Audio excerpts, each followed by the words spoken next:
आज की हमारी इस वीडियो से आप जान जाओगे पैसा हाथ में आना फर्स्ट स्टेप है, सेकेंड स्टेप है अमीर बने रहना।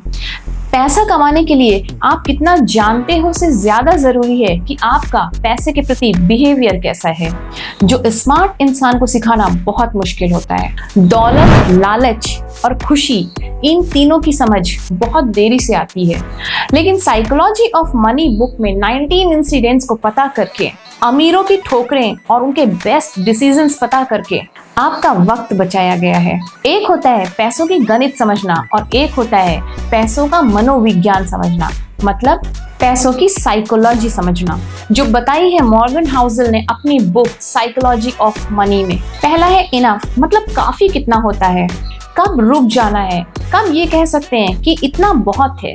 इनफ मतलब इससे आगे चलेंगे तो घाटा हो सकता है, और इतना काफी नहीं है।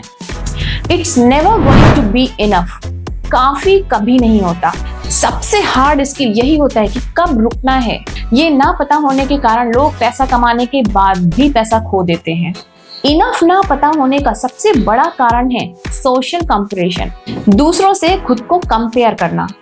For example, Harshit Mehta scam 1992 तो आपने देखी ही होगी। उन्हें पता नहीं था कि कब और किस पॉइंट पर आकर उन्हें रुकना है। जब तय ना हो कि मुझे कितना चाहिए, कितना इनफ होगा, तो सोशल कंपैरिजन माइंड में चलता रहता है। बात ये नहीं है कि जितना है उतने में सेटिस्फाइड होकर बैठ जाएं, बल्कि इनफ कितना होता है वो भी पता होना चाहिए। तो फर्स्ट स्टेप हो गया रुकना कहाँ है ये पता होना चाहिए। Second point, freedom real happiness है, ना कि कंट्रोल में रहना। Because people always want to be in driver seat. लोग अपनी लाइफ में इंचार्ज खुद बनना चाहते हैं, वो पावरलेस फील करना ही नहीं चाहते।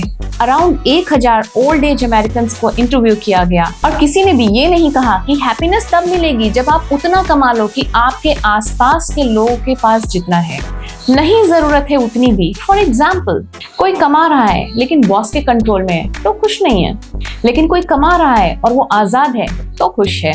यहाँ समझते हैं the car in the paradox, मतलब आपके नजरिए से अगर किसी की कार को देखकर आपको लग रहा है कि वाह भाई वाह, इसके तो मजे चल रहे हैं, लेकिन उसके एंगल से तो उसकी EMI चल रही है। अगर आपके एंगल से किसी की कार देखकर वो आपका सपना बन गया, लेकिन उसके एंगल से तो वो तो कंट्रोल में है ना, और जिससे वो परेशान है। ये एक सोशल पैराडॉक्स है। कहने का मतलब है कि किसी और की सफोकेशन को, किसी और की घुटन को आप अपना सपना मत बनाइए। अपनी रियल हैप्पीनेस एंड फ्रीडम को खुद ही देखिए।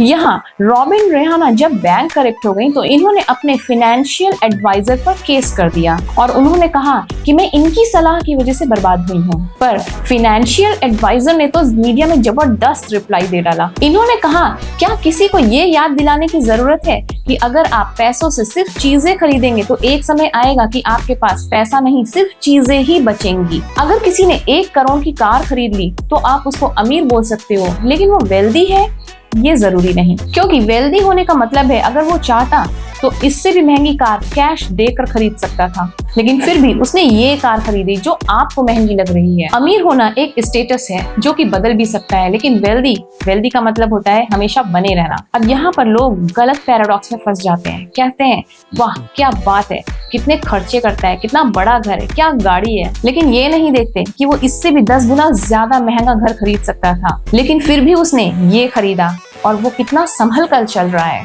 वो एंगल नहीं देखा। वेल्दी बनने के लिए जो भी कमाई है उसको इफिशिएंटली खर्च करने का सिस्टम बनाइए, क्योंकि पैसा कमाना और जोड़ना 2 अलग चीजें हैं। जैसे एक बकेट में पानी भरा रहे हैं और उसमें होल्स हैं तो सारा पानी बाहर निकल जाएगा। 4th पॉइंट है don't be logical, be practical. ये तो बहुत ही इंटरेस्टिंग पॉइंट है। अगर आपको फीवर आता है और मैं कहती हूँ डॉक्टर से मिलो, अपना ध्यान रखो, दवाई समय से लो, तो मैं आपको नॉर्मल लगूंगी। लेकिन अगर मैं आपसे कहूँ अरे वाह बुखार है, ये तो बहुत अच्छी बात है, ये तो बॉडी के लिए यूजफुल है, इसे अपने आप सही होने दो, इससे इम्यूनिटी सिस्टम बढ़ता है बॉडी में, तो आप मुझे पागल समझोगे। लेकिन 1927 में जूलियस वेगनर जोरे को नोबेल प्राइज मिला, जिन्होंने ये पैटर्न नोटिस किया कि लोगों को फीवर आने के बाद उनका सिफिलिस जल्दी ठीक हो रहा है। तो इन्हें ये आइडिया आया क्यों ना लोगों को आर्टिफिशियल तरीके से बीमार किया जाए ताकि इनकी बॉडी तैयार हो जाए आगे के लिए, जैसा कि कोरोना वायरस की वैक्सीन में होता है। तो 4th लेसन क्या है, आपको बहुत ज्यादा लॉजिकल नहीं होना है बल्कि प्रैक्टिकल होना है। Fifth and the most important point, समय के साथ लोगों के सोचने का तरीका भी बदल जाता है।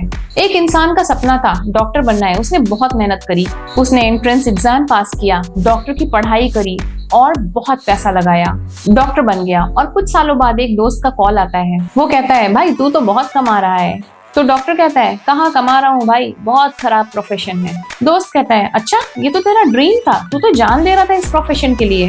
डॉक्टर कहता है हाँ लेकिन इतना बुरा है मुझे नहीं पता था, अब मेरा इंटरेस्ट नहीं रहा। टाइम के साथ इंसान का नजरिया और इंटरेस्ट दोनों ही बदल जाते हैं। एक इंसान है जो सिर्फ मौज मस्ती करता रहता है और एक इंसान है जो सिर्फ काम करता है, कहता है मजे बाद में करूंगा। अब इन दोनों को ही नहीं पता है कि बाद में ये दोनों ही बदल जाएंगे। जो बिजी इंसान है कमाने के बाद उसकी इच्छाएं बदल सकती हैं, जो कमाने से पहले सोची थी कि मैं ये करूंगा वो करूंगा। और ये जो मस्ती करने वाला इंसान है इसकी भी इच्छा बदल सकती है कि अब मुझे सीरियस हो जाना चाहिए। तो लाइफ बहुत फ्लेक्सिबल है, टेक्नोलॉजी, मार्केट, वर्ल्ड सब कुछ बहुत फ्लेक्सिबल है, सब बदलता है, इसके लिए आप भी तैयार रहो। हमें खुद नहीं पता होता है कि हम 20-25 साल बाद क्या कर रहे होंगे, क्या इंटरेस्ट होगा। कहने का मतलब है प्लानिंग करनी है बट एक्सट्रीम में नहीं करनी है, बैलेंस होना चाहिए। क्योंकि जो आप जी जान लगाकर कर रहे हो वो पाकर, वो खरीद कर, वो बनकर आप कितने सेटिस्फाइड होंगे वो पाने या बनने के बाद ही पता चलता है।